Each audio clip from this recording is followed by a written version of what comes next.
Hello, everybody. What is up? We are back with another post-game show. It's the NW Sportscast. The Seattle Mariners, they get another win today over the Houston Astros. They get the series win.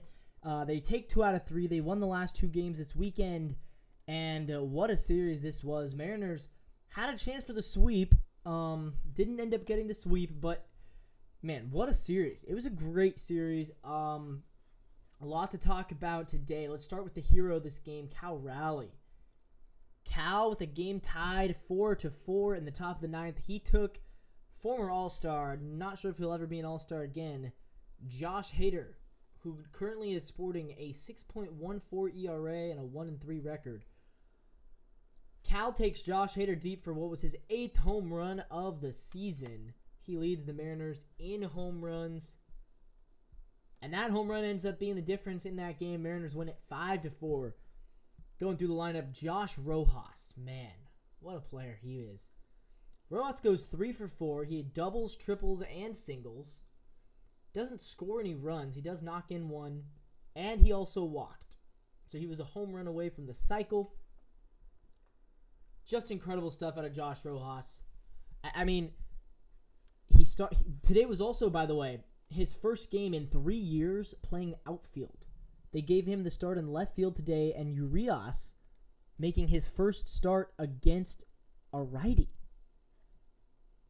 A weak one in Hunter Brown. But a weak righty, Hunter Brown, and Luis Urias in the lineup against him. So this is the first time we've seen Urias and Rojas in the same lineup. Rojas was leading off. Urias was batting 9th. And, yeah, I like it. Rojas played well out there in left field, gets the double, gets the triple. He had a great game.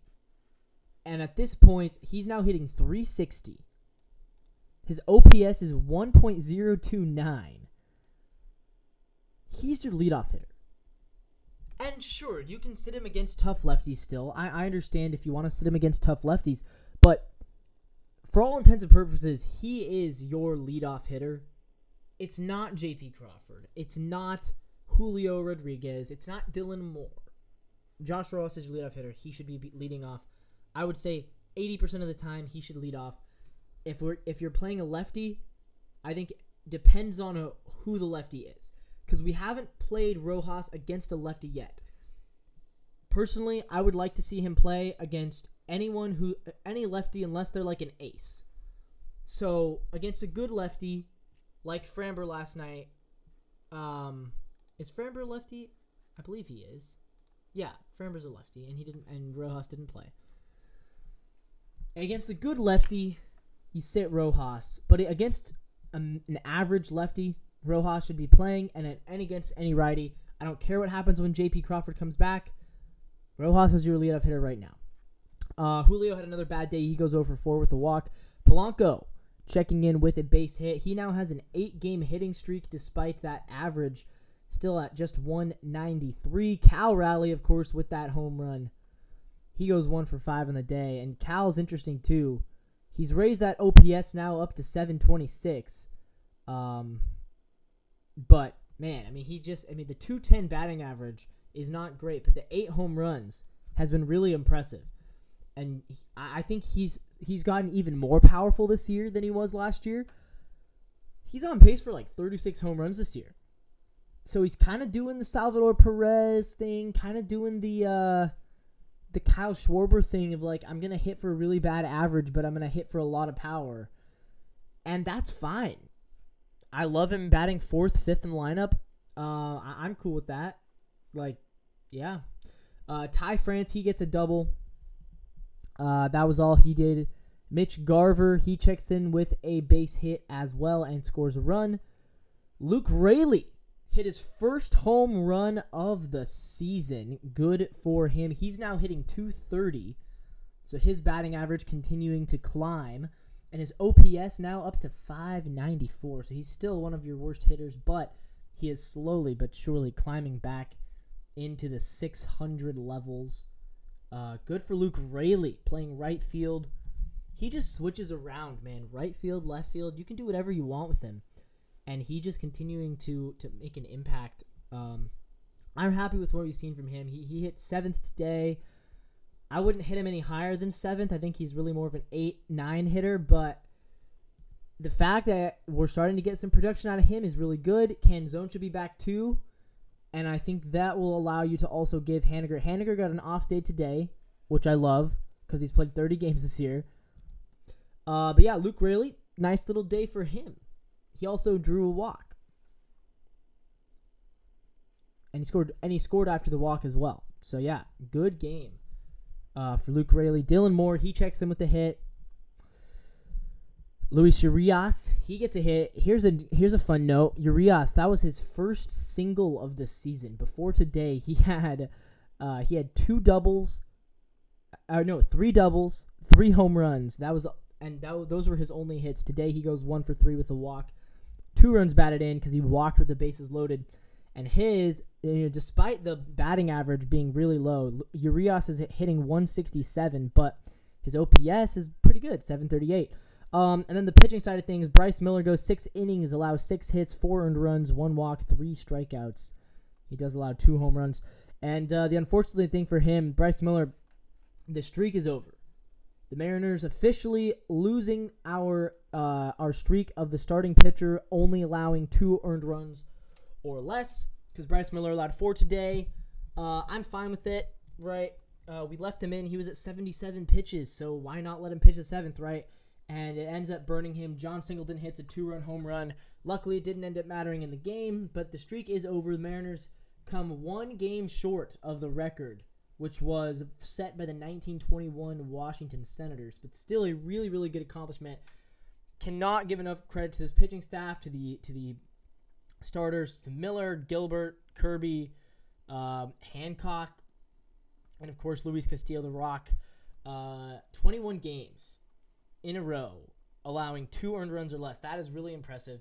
And even still, in the past 22 games, we have allowed 25 earned runs in the past 22 games. So we're averaging barely over 1 per game. It's ridiculous. It's insane. And that is that's what we got with this pitching staff. So yeah, Bryce Miller didn't look, he kind of fell apart late. He looked good early, only 3 strikeouts though, definitely not his best of days. And then Munoz comes in to get the save. He actually had to come in the 8th because Stanek allowed a base runner. But Andres Munoz, he continues to be really, really impressive. Munoz actually gets the win. So maybe I'm not sure if that counts as a save and a win or just a win or both. I'm not really exactly sure because he came in when the game was tied, but then when he came back out there when we were winning, when we were leading in the 9th. So I think it actually doesn't count as a save, but I mean, for all intents and purposes, it was a save. And with that being said, yeah, player of the game, I'm gonna give it to Rojas. You could argue for Cal as well. You could honestly argue for Luke Raley as well. But I'm going to give it to Josh Rojas, going 3 for 4 with a double and a triple and a run batted in and a walk. He reached base 4 times. And he played left field for the first time in 3 years. By the way, he becomes the 7th player to play left field for the Mariners. It's May 5th. We've already had 7 guys. Canzone, Raley, Dylan Moore, Rojas, Haggerty, Samad Taylor, and Jonathan Clase. 7 different guys have played in left field. That is hopefully a trend that will, maybe not continue, right? I would love it because at this point we've used all the guys who could play there. Like Mitch Haniger theoretically could play left field, but I don't see any reason why he would. And Julio as well, could Julio theoretically play left field? Yeah, but I don't see why you would not be playing him in center field. But there's nobody else really on the team who I think could play left field. I think we found all 7 of them. So if another guy ends up having to play there, then that unfortunately probably means someone's hurt.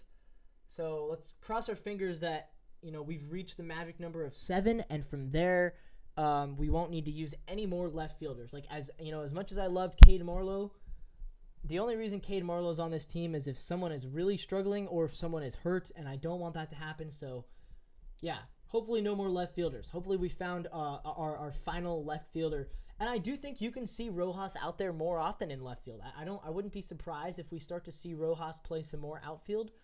You could play him in right field as well. I guess he's probably more comfortable in left. My guess is they probably just asked Rojas, "Hey Josh, do you want to play left or right?" And he probably said left.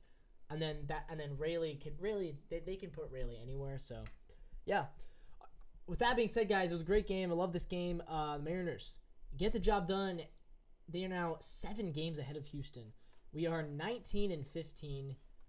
Texas, let's see, what did they do? What did Texas do today? They won, so we remain half a game above the Rangers.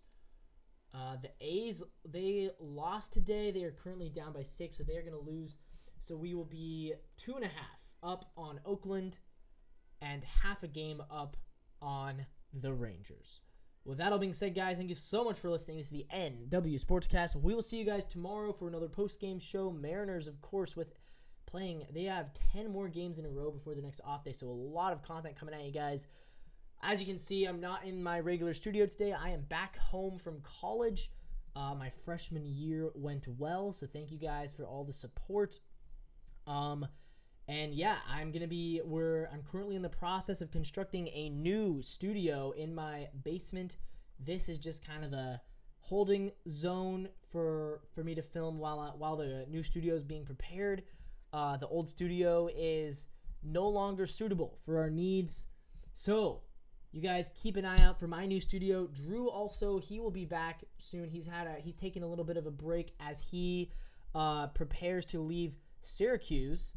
A lot further of a journey for him than for me.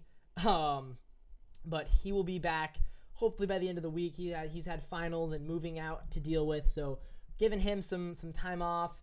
And it's just, so thank you all so much for watching. Thank you so much for the support. Lots of new things coming up on this channel day in and day out. So, as always, guys, go Mariners, and we'll see you tomorrow.